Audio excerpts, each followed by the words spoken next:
So what am I going to start with? مریضوں سے خود کو متعارف کیسے کرایا جائے، یہ پہلی چیز ہے جو سرٹیفائیڈ نرسنگ اسسٹنٹ پروگرام کے طلبہ سیکھتے ہیں۔ Good afternoon, Miss Alexander. I'm Linda Hall. I'm going to be your GNA today.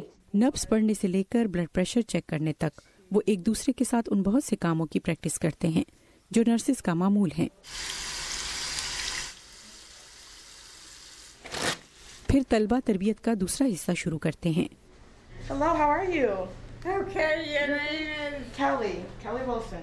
حقیقی مریضوں سے ملاقات ایک موقع ہے کہ سیکھی ہوئی چیز کو عملی طور پر کریں۔ میرے خیال میں سب سے اہم چیز جو میں نے سیکھی ہے وہ یہ کہ ایک مریض کی دیکھ بھال، مریضوں کے ساتھ کس طرح کا برتاؤ کیا جائے، نہ صرف ایک نرس کی حیثیت سے بلکہ ایک ڈاکٹر کی حیثیت سے بھی۔ یہ ہمیشہ ضروری ہے کہ اپنے مریضوں کا ذہنی، جسمانی اور نفسیاتی لحاظ سے اچھی طرح خیال رکھا جائے۔ کیلی ولسن گیترزبرگ ہائی اسکول کے ان 1 درجن طالب علموں میں سے ایک ہیں جو اس پروگرام کا حصہ ہیں۔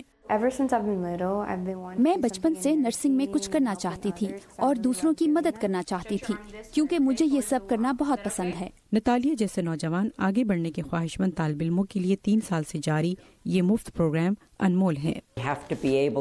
ان کے گریجویٹ ہونے کے لیے تقریباً 20 قابلیتوں میں ماہر ہونا ضروری ہے۔ کلاسز مکمل ہونے اور نتیجہ آ جانے کے بعد انہیں ریاست میری لینڈ سے ایک سرٹیفائیڈ نرسنگ اسسٹنٹ کا لائسنس دیا جاتا ہے، جس کے بعد یہ عمر رسیدہ افراد کی دیکھ بھال کے کورس میں نرسنگ اسسٹنٹ لائسنس کے لیے تیاری کرتے ہیں، جو ان کے لیے ایک اضافی قدم ہوتا ہے۔